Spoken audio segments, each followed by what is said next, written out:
Orang dengan kebiasaan humble bragging jumlahnya semakin banyak dengan pesatnya perkembangan teknologi dan media sosial. Persoalannya mereka ini cenderung kurang disukai orang lain. Bahkan sejumlah orang yang terlibat dalam penelitian Harvard Business School mengungkapkan, lebih baik sekalian mendengarkan orang yang membual.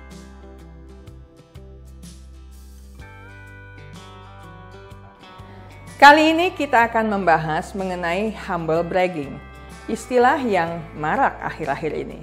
Kurang lebih maknanya adalah merendah tetapi sambil menyombongkan diri, alias mengemas kesombongan dalam bentuk kata-kata yang merendah. Kurang lebih seperti itu. Saya akan membagi topik ini ke dalam 2 video. Di video pertama, saya akan membahas mengenai pengertian, alasan dibalik humble bragging, dan tipe-tipe humble bragging. Di video kedua, saya akan membahas mengenai bagaimana menangani kasus humble bragging. Kita mulai sekarang. Istilah humble bragging pertama kali dilontarkan tahun 2010 oleh Harris Lee Whittles, penulis naskah cerita sekaligus produser eksekutif serial komedi satir politik Parks and Recreation. Bukunya yang berjudul Humble Brag: The Art of False Modesty terbit tahun 2012. Menurut Harris, humble bragging adalah suatu tipe spesifik tindakan pamer atau menyombongkan sesuatu tanpa merasa bersalah atau malu. Dengan kata lain, humble bragging adalah cara menyamarkan upaya pamer dalam kata-kata yang seolah-olah rendah hati. Seseorang yang melakukan humble bragging biasanya suka mengatakan hal yang bertolak belakang dari kenyataan atau niat sebenarnya. Meskipun ingin terkesan rendah hati, namun tetap saja kalimat yang digunakannya selalu menonjolkan sesuatu tentang dirinya. Menurut Ovel Caesar, lektor kepala di bidang perilaku organisasi dari Kenan Flagler Business School, University of North Carolina, orang dengan kebiasaan humble bragging jumlahnya semakin banyak dengan pesatnya perkembangan teknologi dan media sosial. Persoalannya mereka ini cenderung kurang disukai orang lain. Bahkan sejumlah orang yang terlibat dalam penelitian Harvard Business School mengungkapkan, lebih baik sekalian mendengarkan orang yang membual, ngomong gede alias sombong beneran, daripada mendengarkan orang-orang yang menggunakan gaya merendah, tetapi sebenarnya sedang menyombongkan diri. Mengapa terjadi tindakan humble brag? Pertama, karena malu dan tidak percaya diri dengan kesuksesannya. Entah mengapa sebagian orang diajarkan sejak kecil untuk tidak merasa bangga atas keberhasilan yang telah diraihnya. Atau mungkin dia diajarkan bahwa keberhasilan adalah suatu hal yang sudah sepatutnya terjadi, tidak istimewa. Karena itu tidak mengherankan jika dia merasa bingung atau malu atas pencapaian tinggi. Untuk menyampaikannya kepada orang lain, dia berusaha menyamarkan kebanggaannya dengan sikap kerendahan hati yang dibuat-buat, sehingga malah terkesan menyebalkan. Kedua, untuk mengesankan orang lain. Orang memilih untuk merendahkan diri, tetapi sebenarnya sedang bersombong diri sebagai upaya untuk mengesankan orang lain. Kita sering mengandalkan taktik ini sebagai cara untuk meningkatkan penampilan diri kita. Sayangnya kita keliru. Humble bragging adalah strategi presentasi diri yang terburuk. Meskipun kita perlu mempromosikan diri agar orang lain menyadari kompetensi kita, orang-orang yang terbiasa humble brag cenderung memadukan kegiatan promosi dirinya dengan keluh kesah, dan itu menyebalkan orang lain. Ketiga, agar lebih dihargai dan dihormati orang lain. Orang-orang ini berpikir dengan merendah, orang lain akan menghargainya.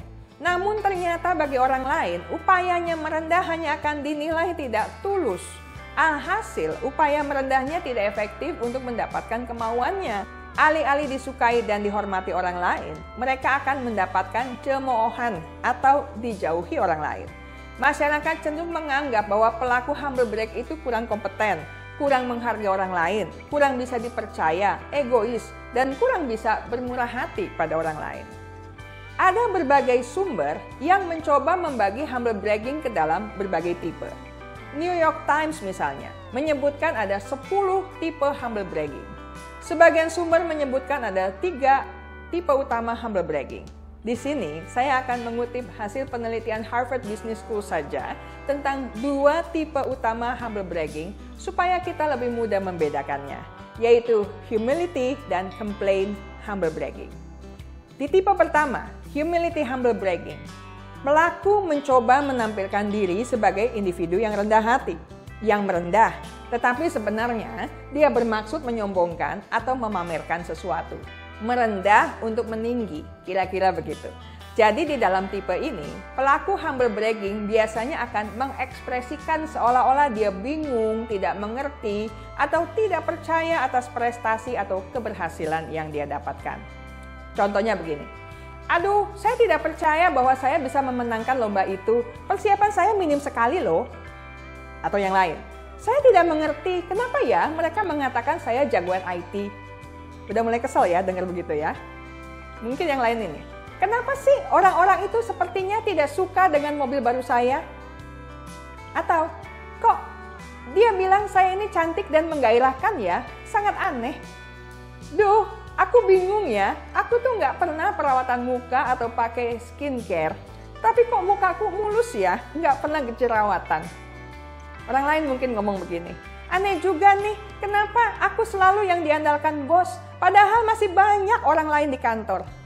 Anda bisa menangkap maksud tersirat dari kutipan-kutipan saya barusan? Orang-orang itu mau mengatakan bahwa dia pintar, penting, sangat diandalkan, hebat, kaya raya, dan rupawan.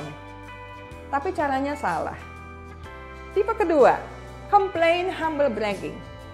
Pelaku mengekspresikan rasa marah, jengkel, kesal, lelah. Padahal di balik keluh kesahnya ada suatu hal yang baik yang mau ditonjolkannya. Jadi ekspresi kebanggaan atau kesombongan dirinya dikemas dalam bentuk keluh kesah. Contohnya begini, aku heran ya kenapa penjaga kasirnya itu minta KTP-ku, padahal umurku sudah 26 tahun. Masa wajahku nggak kelihatan sih? Misalnya lagi, aduh capek deh, baru bongkar koper sepulang dari Amrik. Ini suamiku sudah ngajak liburan ke Eropa aja. Gimana ya? Susah nih ngatur waktunya. Banyak banget loh urusan di rumah yang mesti dibereskan. Agak menjengkelkan bukan? Ya begitulah. Yang lainnya, aku bosan banget deh menjadi satu-satunya orang kepercayaan bos untuk memberikan training kepada para junior itu. Misalnya lagi, susah banget ya menetapkan pilihan di antara membeli mobil BMW dan Mercedes seri terbaru. Bingung deh.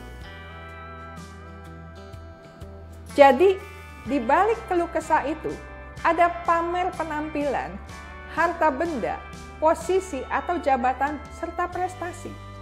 Anda bisa merasakannya? Saya selesai dengan bagian pertama.